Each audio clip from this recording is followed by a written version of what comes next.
नमस्कार। स्वागत है आपके अपने YouTube चैनल विद्यार्पण ई गुरुकुल में। ये चैनल कॉम्पिटिटिव एग्जाम स्पेशल है। स्पेशली सिविल सर्विसेज को टारगेट करके हम इस चैनल को आगे बढ़ाएंगे। और साथ ही साथ इसमें एक बात मैं और आपको बता दूं, एयरफोर्स टेक्निकल या एनडीए के जो भी एग्जाम होते हैं 10+2 लेवल में साइंस बेसिस पे जो भी एग्जाम होते हैं उन सभी को इसमें कवर अप किया जाएगा। वो एक अलग से उसके लिए अलग से वीडियो बनाए जाएंगे और सिविल सर्विसेज के अलग से वीडियो होंगे। ओके, तो इसमें हम ध्यान रखेंगे एक बात को कि हमारा टारगेट मुख्य रूप से है वो सेक्शन है। जैसे कि मैं आपको बता दूं कि काफी लोग को एक शिकायत होती है कि सर प्री की तो तैयारी हो गई सिविल सर्विसेज की, लेकिन मेंस में दिक्कतें आ रही है। तो ये हमारा टारगेट है कि जेपीएससी जैसे मान लिया जाए, जेपीएससी में 200 मार्क्स के साइंस पूछे जाते हैं मेंस में, छत्तीसगढ़ पीसीएस में 200 मार्क्स के साइंस और साइंस एंड टेक के पोर्शन होते हैं। तो वहां पे स्टूडेंट्स को दिक्कत आती है। ठीक है, तो उसी प्रकार सारा सेक्शन वाइज जो भी सिलेबस होता है वो हमें कवर करना है। तो स्टार्टिंग हम साइंस से ही करेंगे, उसके बाद बाकी सारे सिलेबस को कवर अप किया जाएगा। एक बात मैं आपको और बता दूं, ये जो ऑनलाइन चैनल है इसमें इस बात का ध्यान रखें कि इसे बिल्कुल भी आप उसी प्रकार पढ़ेंगे जिस प्रकार की आप क्लासेस में जाके पढ़ते हैं। अगर किसी टॉपिक को कवर करने के लिए 6 घंटे का समय लगता है तो ऐसा नहीं कि ऑनलाइन है तो उसे 2 घंटे में कवर कर दिया जाएगा। समय बिल्कुल दिया जाएगा। जिस लेवल के प्रश्न पूछे जाते हैं उससे हम लोग 2 लेवल ज्यादा ही पढ़ेंगे ताकि किसी भी कॉम्पिटिटिव एग्जाम में आपका क्वेश्चन ना छूटे और एग्जाम में आप जाएं तो आप सिलेक्शन लेके निकले। हमारा लक्ष्य है कि आपको अधिकारी बनते हुए दिखना। एक बात मैं और क्लियर कर दूं, जब आप हाई लेवल की तैयारी करते हैं तो आपके लिए रेलवे हो गए, एसएससी हो गए, जितने भी जनरल कॉम्पिटिटिव एग्जाम हैं वो आपके आसानी से क्लिक हो जाएंगे। बस एक बात ध्यान रखें कि सिलेबस को हम लोग डेली बेसिस पे में एक टारगेट बना के पढ़ाया जाएगा और डेली बेसिस पे आपके वीडियो आते रहेंगे और उसमें हर वीडियो को आपको देखना है और उससे रिलेटेड कुछ क्वेश्चन आपको सॉल्व करने हैं जो कि मैं क्लास में कराऊंगा। ठीक है, ईमानदारी से देखें। और काफी स्टूडेंट ने मुझे फोन भी किया था कि सर आप ऑनलाइन में आए। ठीक है, तो काफी स्टूडेंट ऐसे थे जो कि लॉकडाउन की वजह से पढ़ाई नहीं कर पा रहे हैं, घर में बैठे हुए हैं, तो इसीलिए हमने सोचा कि ऑनलाइन क्लासेस की तरफ हम भी एक कदम आगे बढ़ाएं। चलिए, और एक बात, क्लास शुरू करने से पहले एक बात ध्यान रखिएगा, क्लास के 2 रूल हैं मेरे क्लास के स्पेशली। एक तो बिल्कुल रिलैक्स रहना, दिमाग में कोई टेंशन नहीं आप, और दूसरी बात आप चेहरे पर थोड़ी मुस्कुराहट बनाए रखेंगे। शुरुआत हम साइंस सेगमेंट से शुरू करेंगे। जैसा कि आप लोग जानते हैं साइंस सेगमेंट के 3 सेक्शन होते हैं। एक है फिजिक्स, दूसरा केमिस्ट्री, तीसरा बायोलॉजी यानी भौतिक विज्ञान, रसायन विज्ञान एवं जीव विज्ञान। और इसके अलावा साइंस एंड टेक का भी अलग से पोर्शन होता है जो कि यूपीएससी में पूछे जाते हैं और काफी कुछ एग्जाम्स के मेंस लेवल में भी साइंस एंड टेक का काफी ज्यादा महत्व होता है। तो हम सभी को स्टेप बाय स्टेप कवर करेंगे। यकीन मानिए क्वेश्चन आपके बिल्कुल भी छूट नहीं पाएंगे। तो आज हम वीडियो स्टार्ट करते हैं आपकी। इसके बाद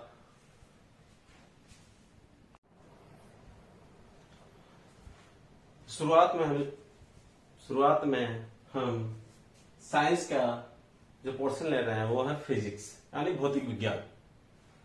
तो बेसिकली आपको एक बात बता दिए तो फिजिक्स को ओवरऑल 6 सेक्शन में डिवाइड किया गया है। तो 6 सेक्शन किसी भी एग्जाम के लिए, चाहे वो ग्रेजुएशन लेवल पर पढ़ाई कर रहे हो, चाहे वो 10+2 लेवल पर हो, चाहे जनरल कॉम्पिटिशन हो, पूरा का पूरा फिजिक्स 6 सेक्शन के लिए अंदर है। बाकी सारे सेक्शन इनके सब टॉपिक्स में आते हैं। फर्स्ट टॉपिक है आपके सामने लाइट यानी प्रकाश, इसे ऑप्टिक्स भी कहते हैं। सेकेंड है साउंड यानी ध्वनि। थर्ड है मैकेनिक्स यांत्रिकी।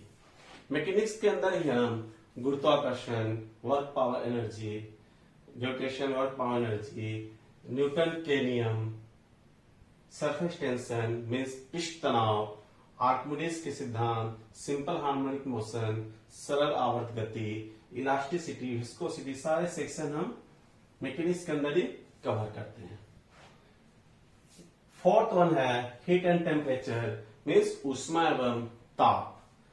फिफ्थ है इलेक्ट्रिसिटी एंड मैग्नेटिज्म, विद्युत एवं चुंबकत्व। और सिक्स है न्यूक्लियर फिजिक्स या नाभिकीय भौतिकी। कई बार 6% जो है न्यूक्लियर फिजिक्स की जगह मॉडर्न फिजिक्स का भी सेक्शन आपके सामने आता है। तो एक और यहाँ ध्यान रखिएगा, यहाँ सबसे लेंदी टॉपिक जो है आपके सामने वो मैकेनिक्स। अगर मैं कॉम्पिटिटिव एग्जाम की बात करूं, सिविल सर्विसेज हो या जितने भी कॉम्पिटिटिव एग्जाम है, तो उसमें सबसे ज्यादा क्वेश्चन जो आस्क होते हैं वो mechanics, light, heat and temperature, ये तीन टॉपिक जो है काफी ज्यादा क्वेश्चंस को क्रिएट करते हैं। इलेक्ट्रिसिटी एंड मैग्नेटिज्म अपने आप में काफी अच्छा टॉपिक भी है और लेंथी भी टॉपिक है, लेकिन civil services point of view से, किसी भी competitive exam point of view से इस टॉपिक की खासियत यह है कि इससे जो भी प्रश्न पूछे जाते हैं काफी बेसिक लेवल पे ही पूछे जाते हैं।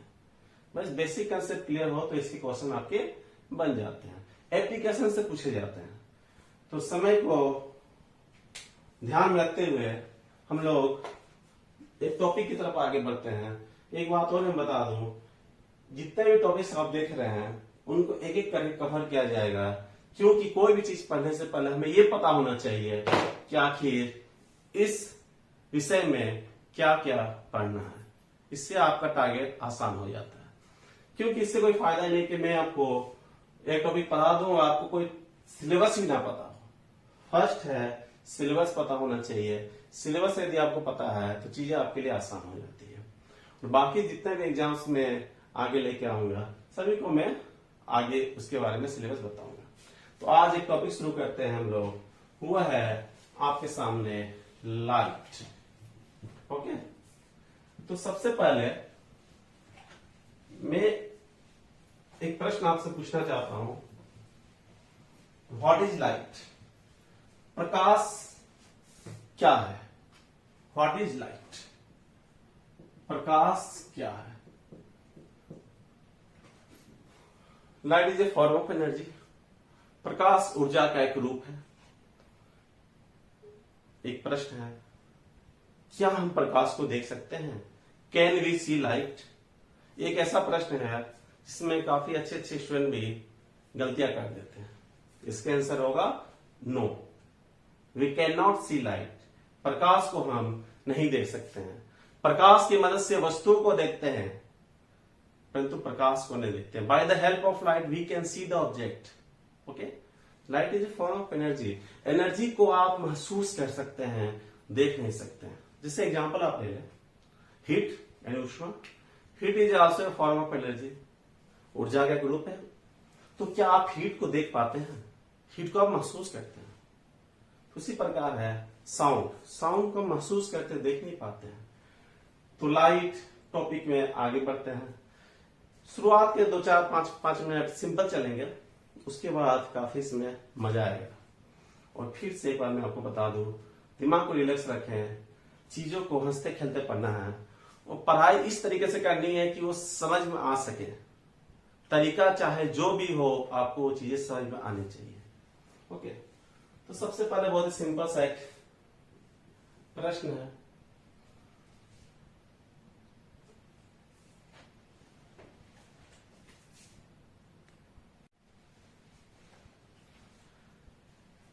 इसके बाद हम सबसे पहले कुछ प्रश्नों की तरफ आते हैं। बहुत सिंपल सा है, जैसा कि मैंने आपको कहा कि 2-4-5 मिनट रुक जाए, उसके बाद बहुत काफी मजा आएगा लाइट करने। Speed of light in vacuum, निर्वात में प्रकाश की चाल कितनी होती है? ठीक है, एग्जाम में पूछा जाने वाला प्रश्न है, काफी सिंपल प्रश्न है। एक टर्म आई निर्वात मीन्स वैक्यूम। वैक्यूम क्या होती है? जहां ना तो सॉलिड हो, ना लिक्विड हो, ना गैसेस हो, उसे ही वैक्यूम कहा जाता है। जैसे स्टार्टिंग में आप आसमान की तरफ चलते हैं तो शुरुआत में एटमॉस्फेयर है, उसके बाद कुछ नहीं है, एयर तक नहीं है, तो उसे वैक्यूम कहा जाता है। तो speed of light in vacuum होती है 3 लाख किलोमीटर पर सेकेंड या 3 इंटू 10⁸ मीटर पर सेकेंड। आप खुश हो गए होंगे, ये तो सभी को पता होगा। एक बात जान लें, अगर इसका आंसर पता है और आप ये सोचते हैं कि आपका सिलेक्शन हो जाएगा तो आप गलत हैं, क्योंकि 98% स्टूडेंट इस प्रश्न को सही करेंगे। सिलेक्शन वहां से नहीं होती है जो कि सभी को पता हो, सिलेक्शन वहां से होती है जो कि कम लोगों को पता होता है। ठीक है, इसके बाद एक प्रश्न आता है कि सबसे पहले प्रकाश की चाल को किसने मापा था? सबसे पहले किसने बताया था कि प्रकाश की चाल इतनी होती है? तो साइंटिस्ट थे रोमर। आप यह लिख सकते हैं सर्वप्रथम प्रकाश की चाल को मापा था। एक बात मैं आपको और बता दूं, सिलेबस में मैं मैक्सिमम चित्र का इस्तेमाल और एरो मार्किंग का इस्तेमाल ज्यादा करूंगा, क्योंकि चित्र हमेशा याद होते हैं। तो प्रकाश की चाल को सर्वप्रथम मापा था रोमन ने, फर्स्टली मेजर बाय रोमर। हालांकि इसमें ग्रेमाल्डी, फोकाल्ट इनका भी योगदान था, लेकिन इसका नाम दिया था रोमर। यदि आपसे पूछा जाए प्रकाश की चाल को सबसे पहले किसने मापा, firstly measure speed of light, तो आंसर होगा रोमर। एक बात मैं आपको और बता दूं कि यदि ये पूछा जाए कि speed of light in liquid, प्रकाश की चाल द्रवों में, द्रव में प्रकाश की चाल को सर्वप्रथम किसने मापा, तो उसका आंसर क्या हो जाएगा? उसका आंसर हो जाएगा आपका फोकाल्ट।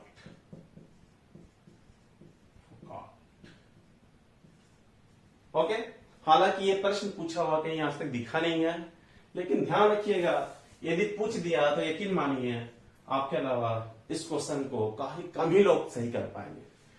तो स्पीड ऑफ लाइट सिंपली पूछा जाए किसने मापा था, तो Romer. Speed of light in liquid यानी द्रव में प्रकाश की चाल पूछा जाए तो फोकाल्ट। ओके, इसके बाद एक काफी सिंपल सा प्रश्न है, सूर्य प्रकाश को पृथ्वी तक पहुंचने में लगा समय, time taken to reach sunlight into the surface of earth. सूर्य प्रकाश को पृथ्वी तक पहुंचने में लगा समय, इसका आंसर है 8 मिनट 16.6 सेकेंड। किसी किसी बुक में आप देखेंगे कि 8 मिनट 20 सेकंड में दिए होंगे, किसी बुक में 8 मिनट 19 सेकंड में दिए होंगे। गलत कोई नहीं है, क्योंकि सूर्य के चारों ओर पृथ्वी एक दीर्घ वृत्ताकार पथ पे घूमती है, इलिप्टिकल पाथ, वो सर्कुलर पाथ नहीं है, जो मैं आपको आगे गुरुत्वाकर्षण यानी ग्रेविटेशनल टॉपिक में बताऊंगा अभी। यदि आपको इसके आंसर पता है और आप सोच रहे हैं सिलेक्शन होगा, तो फिर सब गलत है। काफी आसान है, 100 में एटलीस्ट 95% लोग इसे सही करेंगे। इसके बाद एक अगला प्रश्न है, एक बात बताइए, क्या चंद्रमा का अपना प्रकाश होता है? नहीं, सूर्य की रोशनी उस पर पड़ती है और वो रिफ्लेक्ट होके अर्थ पे आती है। तो चंद्रमा से जो रिफ्लेक्ट होके लाइट आ रही है अर्थ तक, उससे पृथ्वी तक पहुंचने में कितना समय लगता है? काफी अच्छा क्वेश्चन है। तो आंसर हो जाती है 1.28 second.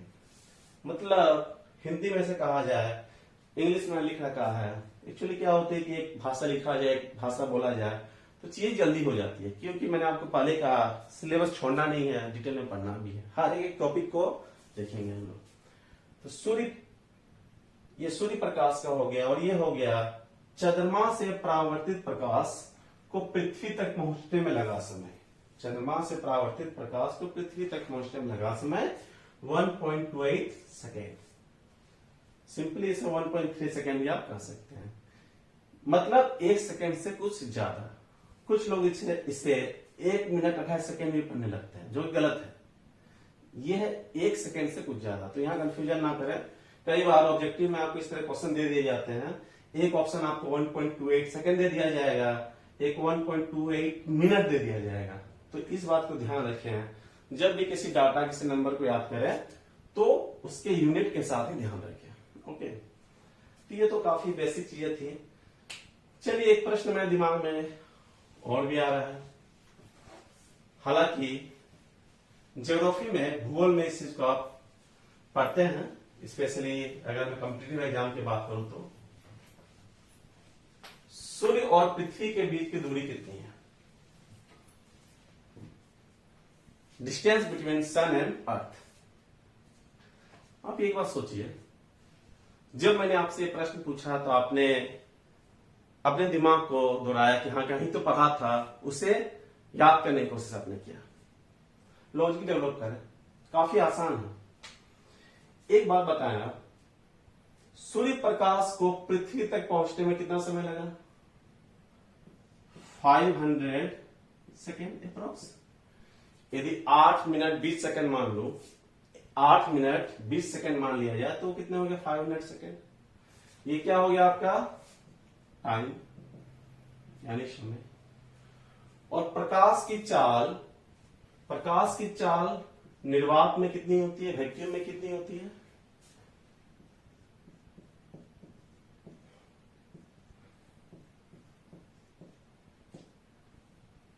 Okay, this is time, this is speed. Okay, ये है समय और ये है आपकी चाल।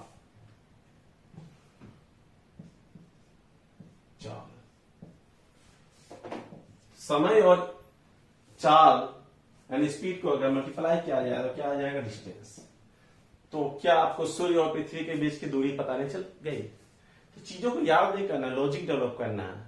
जब तक आप चीजों को याद करने की कोशिश करेंगे, रटने की कोशिश करेंगे, कहीं ना कहीं कोई ना कोई क्वेश्चन ऐसा आएगा जो कि आपको परेशान कर देगा। जिस दिन लॉजिक डेवलप करना सीख जाएंगे, उस दिन आपके एक भी प्रश्न आपके हाथों से ना जाएंगे। ठीक है, तो ये मैंने आपको इसीलिए बताया कि आप लॉजिक डेवलप करें। यदि आपसे पूछ लिया गया कि पृथ्वी और चंद्रमा के बीच की कितनी दूरी है, तो आप ये भी कर सकते हैं। टाइम पता है, ओके, स्पीड पता है, स्पीड ऑफ लाइट, तो distance between moon and earth भी आप आसानी से फाइंड आउट कर सकते हैं। और इस तरह के एग्जाम में क्वेश्चन पूछे जाते हैं। अब थोड़े से हम कंसेप्ट सेक्शन की तरफ आगे बढ़ते हैं। अभी तो लाइट में बिल्कुल हम लोग बहुत ही बेसिक पे जा रहे हैं। एक टॉपिक है आपके सामने, वो है रिफ्लेक्शन ऑफ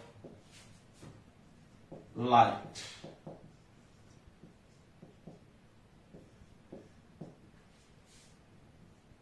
हिंदी में प्रकाश का परावर्तन।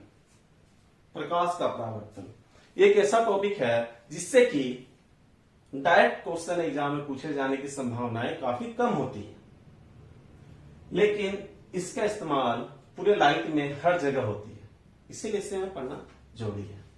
सिंपल सी बात है। आप देखिए, सपोज कीजिए लाइट सोर्स है, लाइट सोर्स से लाइट आ रही है, किस मीडियम से आ रही है? एयर। मीडियम कौन सी है? हवा। और एक सरफेस पर टकरा रही है, और टकराने के बाद वापस लौट रही है। किस मीडियम से आई? एयर। एक सरफेस पर टकराई और वापस किस मीडियम में लौटी? एयर। तो इसे कहा गया प्रकाश का परावर्तन।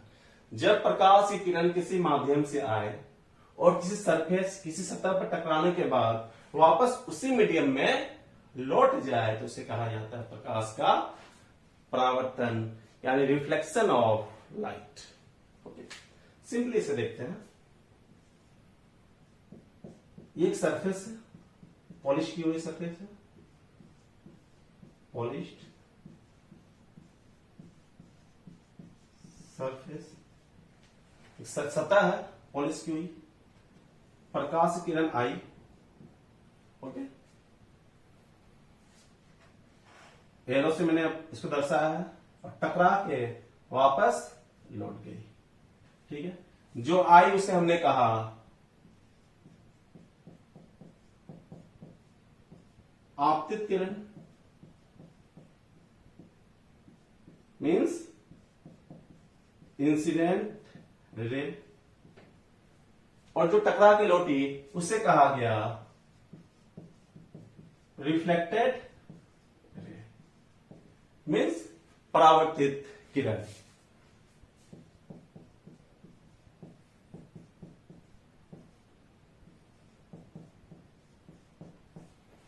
क्लियर?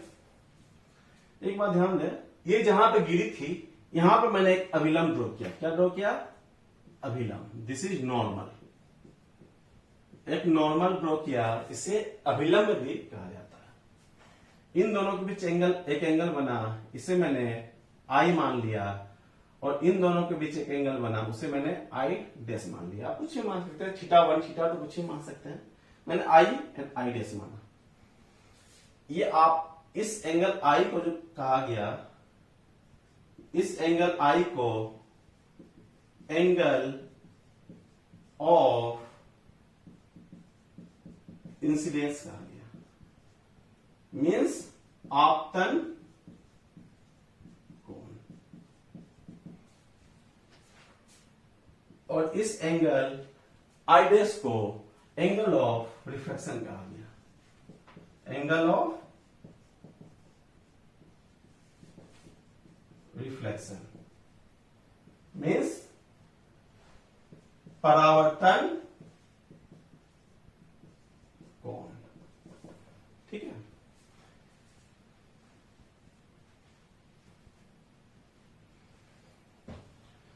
इसके दो रूल होते हैं, बहुत सिंपल सा है। यहां देखें, आपतित किरण, परावर्तित किरण और अभिलंब तीनों एक ही तल में होते हैं। Incident ray, reflected ray and normal lies in same plane है। और एक रूल नंबर 2 होती है, वो है कि angle,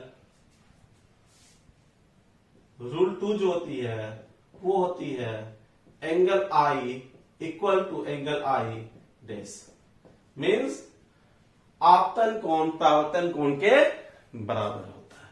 angle of incidence equal to angle of reflection. कभी कभी किसी एग्जाम में पूछ दिया जाता है, जैसे दिल्ली पुलिस कांस्टेबल के एग्जाम में पूछा गया था, लेकिन काफी आसान क्वेश्चन है, ये जनरली ज्यादा पूछा नहीं जाता। ठीक है, अब इसके बाद हम लोग लाइट के मेन टॉपिक की तरफ आते हैं, जहां पे लाइट आपको बिल्कुल पढ़ने का तरीका ही बदल जाएगा। वो टॉपिक है आपके सामने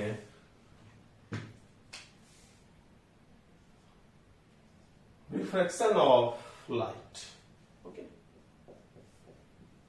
हिंदी में प्रकाश का अपवर्तन, प्रकाश का अपवर्तन। तो रिफ्रैक्शन ऑफ लाइट में आगे बढ़ने से पहले एक टर्म के बारे में पढ़ते हैं। एक ऐसा टर्म है जिसे सबसे ज्यादा इग्नोर कर दिया जाता है, चाहे वो स्टूडेंट हो चाहे वो टीचर हो, जबकि उसी टर्म पे पूरा का पूरा लाइट काफी हद तक डिपेंड है। अगर वो क्लियर है तो पूरे की पूरी लाइट आपको आसानी से समझ में आ जाएगी, और उसमें दिक्कत है तो आपको चीजों को रटना पड़ेगा। ठीक है, और ये आपको करना नहीं है। तो वो टर्म के बारे में थोड़ा सा देखते हैं। जैसे कि बात की जाए तो ये टॉपिक काफी लंबा समय लेता नहीं है, लेकिन मुझे कुछ समय लग भी जाएगी। तो इसके इस सब टॉपिक के अंदर एक टॉपिक देखते हैं, वो टर्म है रिफ्रैक्टिव इंडेक्स। रिफ्रैक्टिव इंडेक्स या इसे इंडेक्स ऑफ रिफ्रैक्शन भी कहा जाता है। ठीक है, इसे हिंदी में कहा जाता है अपवर्तनांक। अपवर्तनांक, ठीक है, ये क्या होता है? किसी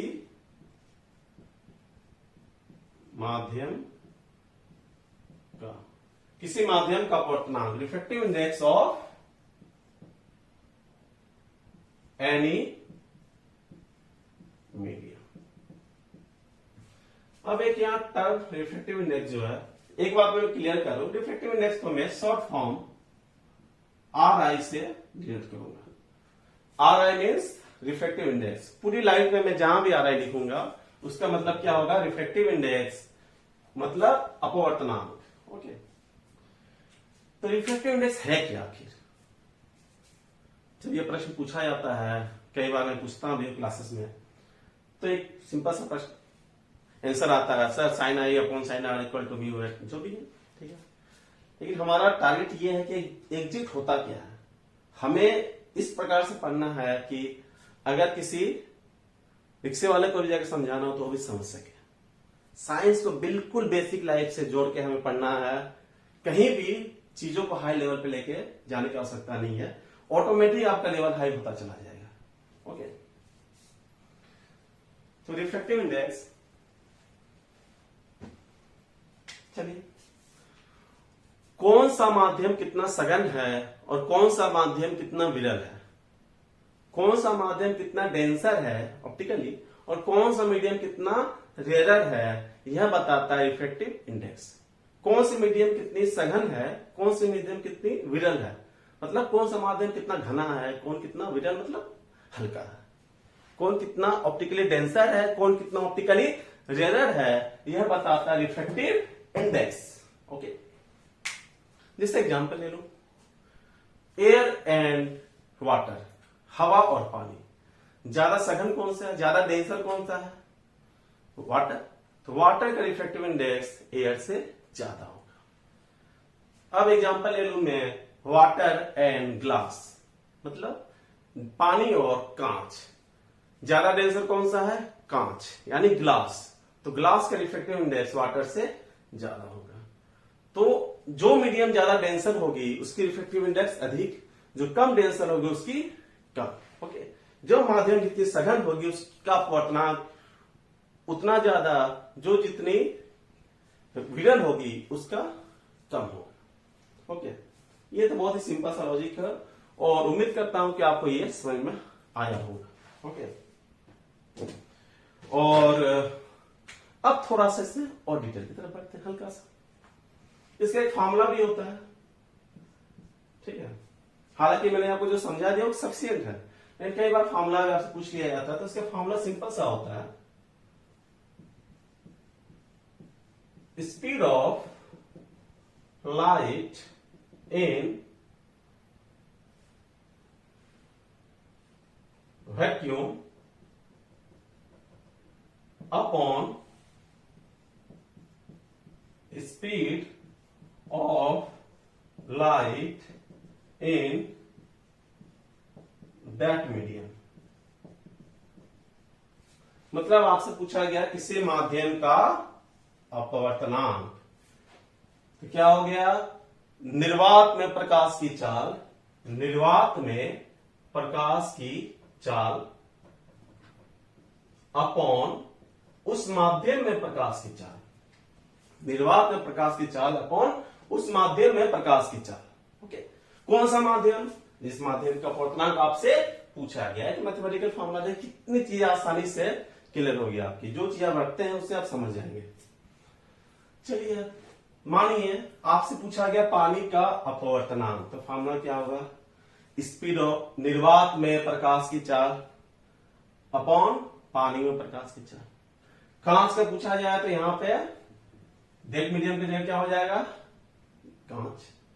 refractive index of any medium, मतलब रिफ्रैक्टिव इंडेक्स ऑफ वाटर, तो यहां पे क्या होगा, वाटर।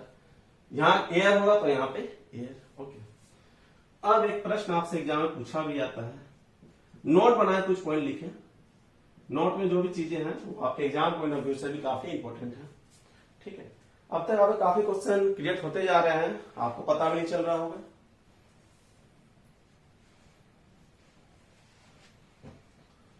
आपसे पूछा गया रिफ्रैक्टिव इंडेक्स ऑफ वैक्यूम कितना होता है।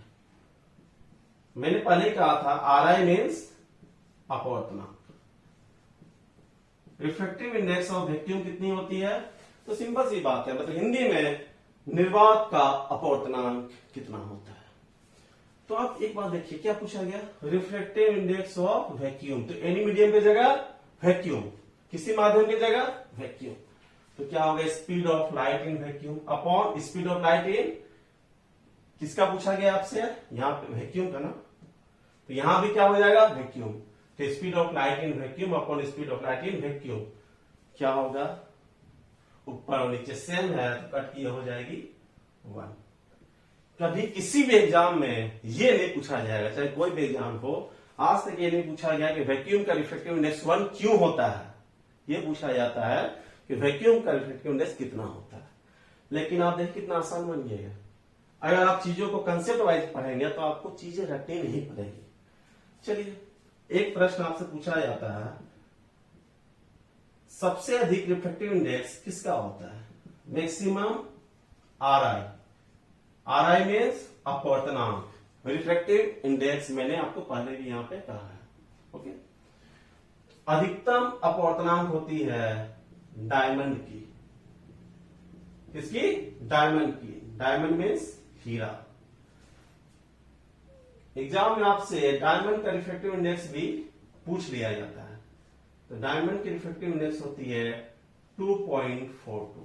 ओके, अब एक प्रश्न आपके सामने और आती है, पूछा जाता है रिफ्रैक्टिव इंडेक्स का मात्रक क्या है?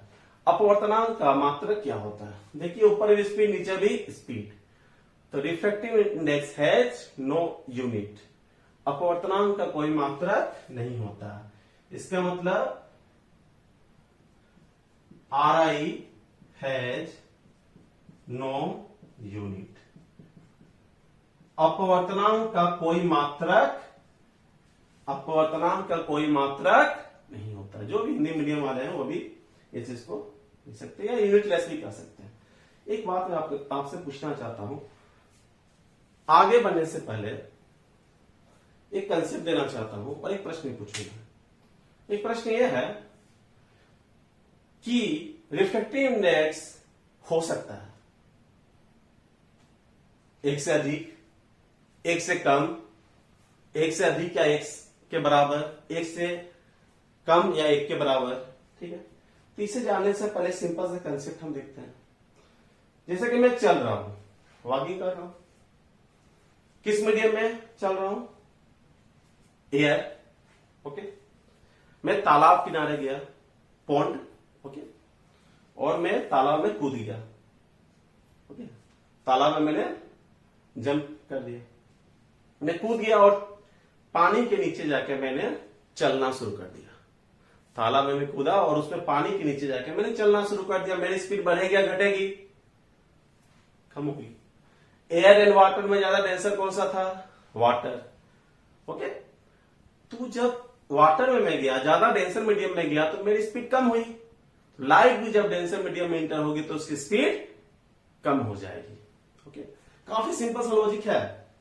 बिल्कुल भी चीजों को आसान बनाने के लिए पढ़ना है, ना कि टफ बनाने के लिए। टफ बना के पूरा फॉर्मूला, पूरे डेरिवेशन हमें नहीं करना है, आइंस्टाइन नहीं बनना है, चीजों को करेक्ट करना है, एग्जाम निकालना है। ओके, और चीजों को सब जितना आसान बनाएंगे उतनी आसान आपके लिए चीजें हो जाएंगी।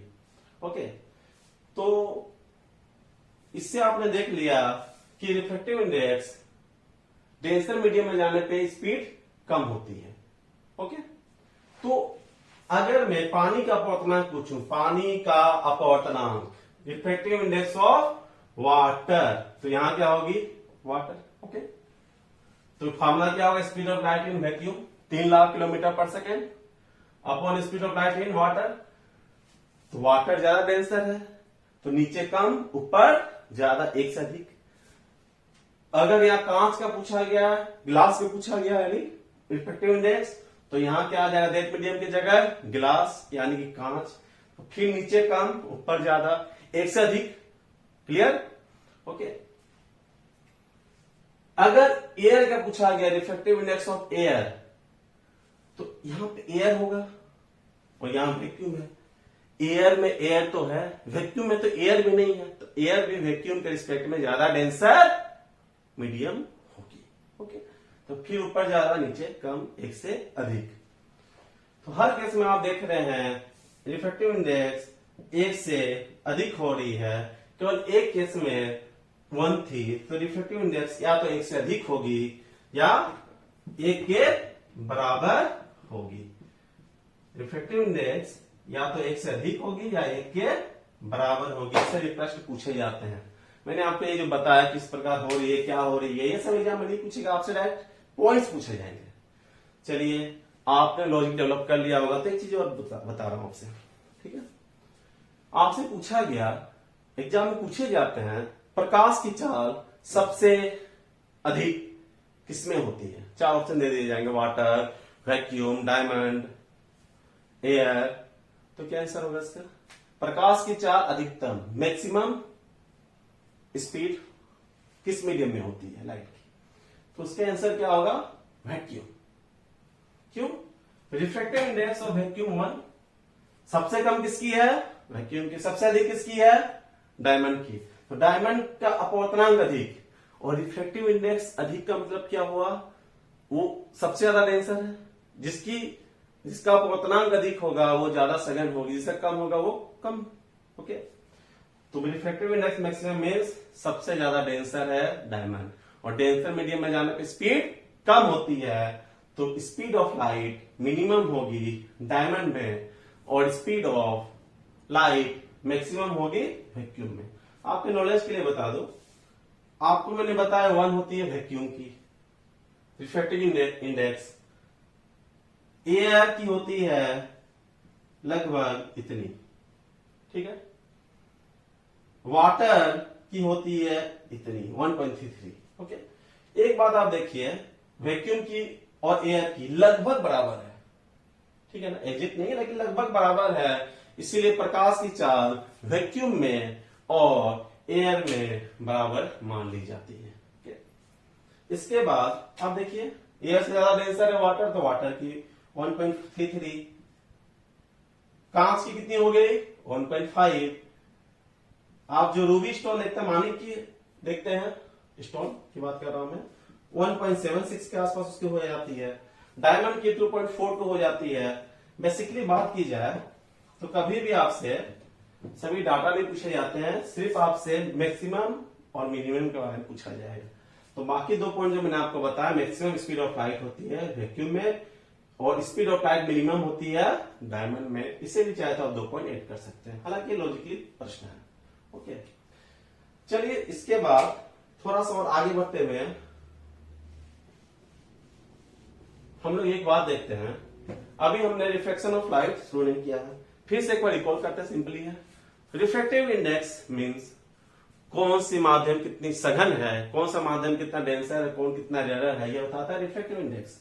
सबसे ज्यादा डेंसर मीडियम है डायमंड, तो उसका रिफ्रैक्टिव इंडेक्स मैक्सिमम, और सबसे रेयर मीडियम है वैक्यूम, उसकी 1 होती है। ओके, तो इसके बाद हम लोग रिफ्रैक्टिव इंडेक्स से रिलेटेड चीजें और भी आपके सामने आएंगी।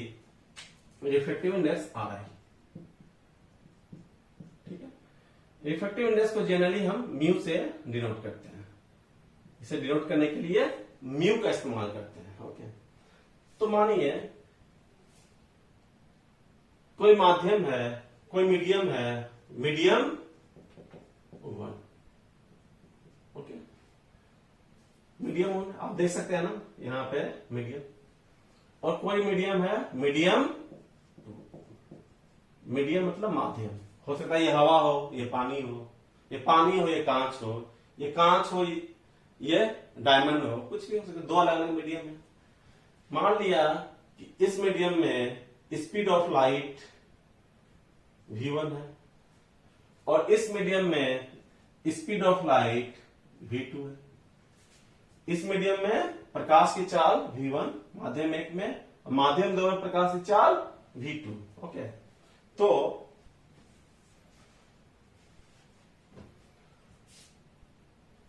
आप देख सकते हैं इस फॉर्मूला को हम यहां से लिखना चाहें तो रिफ्रैक्टिव इंडेक्स का शुरुआत में मैंने आपको बताया था, speed of light in vacuum को मैं c से डिनोट करता हूं, 3 लाख किलोमीटर पर सेकेंड, या 3 इंटू 10⁸ मीटर पर सेकेंड c, और speed of light in that medium को v से। तो म्यू इक्वल टू क्या आ गया आपका, सिंपली c/v। अब आते हैं मीडियम के बारे में। हमने 2 अलग अलग मीडियम को कंपेरिजन किया यहां। मीडियम 1 में स्पीड ऑफ लाइट v1, तो रिफ्रैक्टिव इंडेक्स जिसने मैं से μ1 से डिनोट करता हूं, माध्यम 1 है तो इसका क्या हो जाएगा, c speed of light in vacuum upon speed of light in medium v1। Okay, अब इसी प्रकार यहां भी हम लोग ले सकते हैं μ2 इक्वल टू c, वैक्यूम का सेम रहेगा और उसी माध्यम का v2। देखिए ये थोड़ी सी डेरिवेशन बताने का लॉजिक ये है, कंसेप्ट ये है क्योंकि कई बार क्या होता है कि क्वेश्चंस के लेवल को कुछ एग्जाम्स में हाई कर देते हैं। सिंपली ये बात तो रेलवे में देखा गया है, इसलिए मैंने न्यूमेरिकल के एक पोर्शन को मैंने आपको एडिशनल यहाँ पे दे दिया। इन दोनों में कंपेयर किया जाए, ठीक है ना, तो μ1 अपॉन μ2 किया जाए तो क्या होगा, C upon V1 and C by V2। Okay, तो इसे कर सकते हैं C upon V1 into V2 upon C। तो यहां से आप आसानी से देख सकते हैं, यहां पे आपको एक डेरिवेशन मिल जाती है μ1 upon μ2 equal to V2 upon V1। एक बात मैं आपको क्लियर कर दूं, ये जो मैंने आपको बताया ये बहुत ज्यादा तो नहीं पूछे जाते, कई बार आपके कुछ एग्जाम में देखे गए हैं कि इस तरह के भी क्वेश्चन आपके पूछ दिए गए हैं। ओके,